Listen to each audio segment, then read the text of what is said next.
Yo, yo, hey, yo, hey, yo, yo, hey, yo, yo, hey, yo, yo, hey, yo, hey, yo, hey, yo, yo, hey, yo, yo. But I think it should be known across the country, and especially the cities and counties, of what Columbus Day really means to most Native American people. Chief Thompson and I are kind of hard to see. We get more and more invisible as time goes on. It started many years ago. How do we become invisible?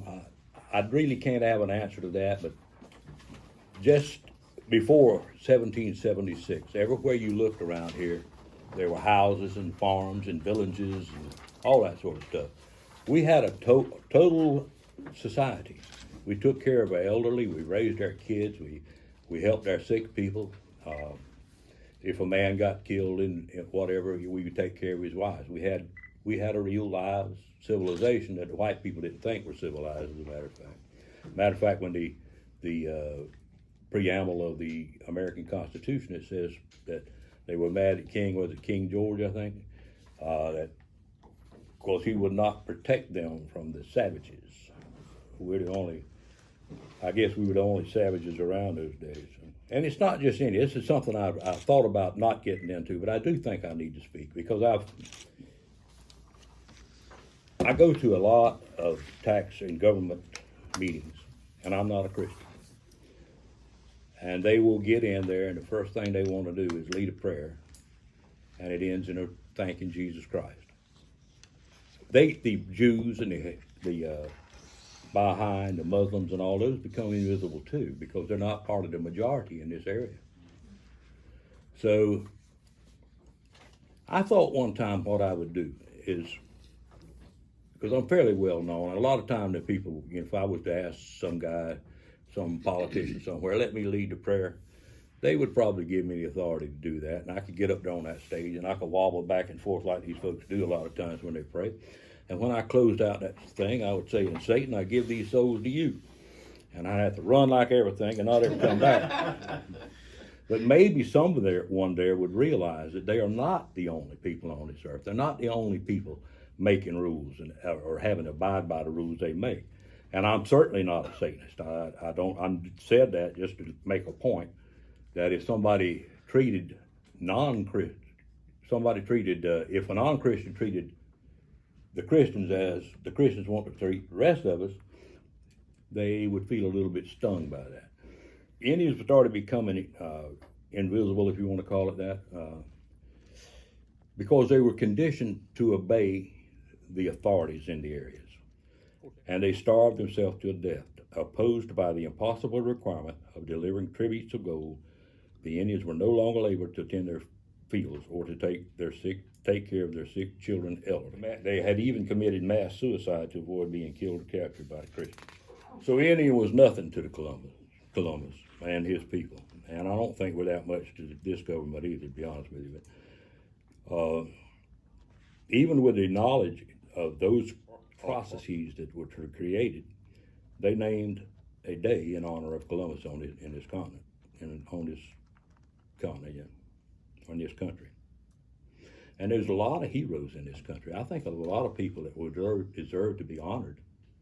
Not Columbus, but Caucasian people would be insulted if the world offered an Adolf Hitler Day or maybe an Emperor Hirohito's Day and called in to be heroes of World War II. I won't throw away my $20 bills, but Andrew Jackson's another one that we got his picture on a $20 bill, and he defied the Supreme Court. And he took all Native Americans he could gather and marched them, killing about 80% of them, to Oklahoma. And we think he's a great man. In a democracy, some kid citizens are not part of the majority. And in a democracy, the people that run the country have to be elected by the majority of the people. Indians, I think, compose about 0.5% of the voting majority. or the minority rather. So we don't swing a big hammer when it comes to getting votes. So, you know, the founding fathers of this country, they anticipated that sort of stuff, and they put into place the Bill of Rights, which is a guarantee for every citizen of this country to have the same right. But Indians don't have those rights. For example, I've got a Bronze Star, a Purple Heart, a Vietnamese Cross of Gallantry. I've been shot 3 times in combat. And I couldn't even bury my mother by the religion of my choice. We have to have an eagle's feather. When we pray and smudge, we fan that smoke with the feather of an eagle. That feather that we use is molted. And as the smoke goes towards God, Waccamaw, whichever you want to call it, it gets on up to into the skies, and the birds of prey pick it up and they take it on to God. And when God answers a prayer, he puts it on the back of an eagle who returns it to the earth. And when that eagle molts a feather, that's an answer to a prayer. So we consider it sacred, and we pick it up. And if our mother or father, child, or whatever passes away, we like to put one of those feathers in its casket because it knows the way back to heaven. And by not allowing us to do that, kind of puts the United States government in charge of who goes to heaven and who don't. I don't think they're quite qualified for that. At any rate, I don't know what kind of oath council members, mayors, and that take when they take office. I was in the Army, and the oath I took said, I will support and defend the Constitution of these United States against all enemies, foreign and domestic. That I will bear truth, faith, and allegiance to the same. Now, everyone that I know of, as far as senators and representatives and all that, they take that same oath. Now, if I, as an Indian person, with a combat record, etc., am denied my religious freedoms according to the Bill of Rights, why aren't these guys lining up to say that's not right? We need to fix that. And I'm just one of maybe 35,000 Indians in this state alone. That none of us have that right. The key phrase in that oath is, I will support and defend the Constitution of this United States. It never says unless I'm dealing with an Indian.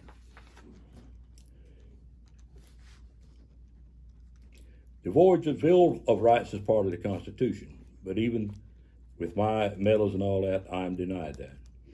But I think that we could make a start in this state, and I understand, judging from one of my supervisors here, that if we do away with Columbus Day, be the first in South Carolina that does it. And I hope it starts a vapor that goes across the state.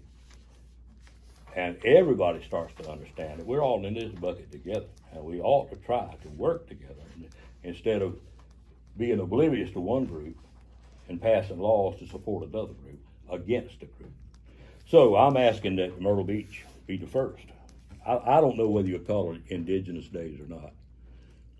I don't care what you call it. Americans Day is fine with me. Indigenous Day is fine with me. Any day but Columbus Day, for God's sake. Yeah.